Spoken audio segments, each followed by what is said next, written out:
अनवर भाई। मोहम्मद अनवर अत्तारी, उम्र तकरीबन 53 साल। 53? जी सर।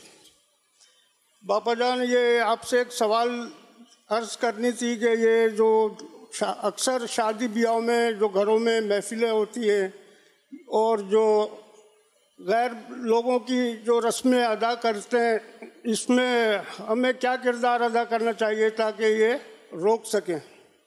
गलत रस्में जो शादियों में, निकाहों में जो हो रही है, अब इसमें जिसकी बात का वजन हो ना और उसको पता भी हो कि ये खिलाफ शरआ है, तो अब ये देखेंगे किसके अंदर नर्म गोशा है घर में कि इस पर बात जल्दी असर करेगी, उसको पहले समझा कर मोहब्बत से अपने साथ मिलाएं, फिर इस तरह दोनों मिलकर आगे बढ़ें। फिर कोई तीसरा ऐसा घर का फर्द हो उसको समझाएं, तो इंशाल्लाह इस तरह कोशिश करने से बेहतरी आएगी, समझाने से बेहतरी आएगी।